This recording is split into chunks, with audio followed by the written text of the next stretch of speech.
GST നിരക്കുകൾ പരിഷ്കരിക്കാനുള്ള കേന്ദ്ര സർക്കാർ നിർദ്ദേശത്തിൽ തീരുമാനമെടുക്കാനുള്ള GST കൗൺസിൽ യോഗം ഡൽഹിയിൽ തുടരുകയാണ്. നിരക്ക് ഏകീകരണത്തെ തുടർന്നുള്ള നഷ്ടം നികത്തണമെന്ന് കേരളം ആവശ്യപ്പെട്ടു.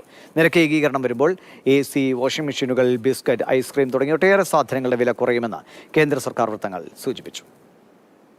കേന്ദ്ര ധനകാര്യമന്ത്രി നിർമ്മല സീതാരാമന്റെ അധ്യക്ഷതയിലാണ് ഡൽഹിയിൽ GST കൗൺസിൽ യോഗം ചേരുന്നത്. നിലവിലെ 5-18% GST സ്ലാബ് നിരക്കുകളിലേക്ക് മാറ്റുന്നതിനുള്ള ചർച്ചയാണ് യോഗത്തിൽ നടക്കുന്നത്. BJP ഭരണ സംസ്ഥാന സർക്കാരുകളുടെ പിന്തുണയോടുകൂടി ഈ നിർദ്ദേശം കൗൺസിൽ അംഗീകരിക്കുവാനാണ് സാധ്യത.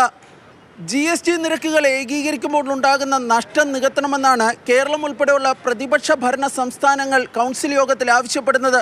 കേരളത്തിന് മാത്രം 8,000 കോടി രൂപ നഷ്ടമുണ്ടാകുമെന്നാണ് വിലയിരുത്തപ്പെടുന്നത്. GST കൗൺസിലിന് മുമ്പിൽ കൃത്യമായൊരു പഠനമോ റിപ്പോർട്ടോ വന്നിട്ടില്ല. BJP സംസ്ഥാനങ്ങളെന്നല്ല, എല്ലാ സംസ്ഥാനങ്ങൾക്കും ആശങ്കയുണ്ടെന്നാണ് ഞങ്ങൾ മനസ്സിലാക്കുന്നത്. സംസ്ഥാനങ്ങളുടെ റവന്യൂ ഉറപ്പാക്കണം എന്ന് മാത്രമാണ് നമ്മൾ പറയുന്നത്. നഷ്ടത്തിന്റെ ഒരു ഭാഗം കേന്ദ്രം നികത്തിയേക്കുമെന്നാണ് ലഭിക്കുന്ന സൂചന. GST നിരക്കുകൾ ഏകീകരിക്കുന്നതോടെ പല സാധനങ്ങളുടെയും വിലയിൽ കാര്യമായ കുറവുണ്ടാകുമെന്നാണ് കേന്ദ്ര സർക്കാർ വൃത്തങ്ങൾ നൽകുന്ന സൂചന.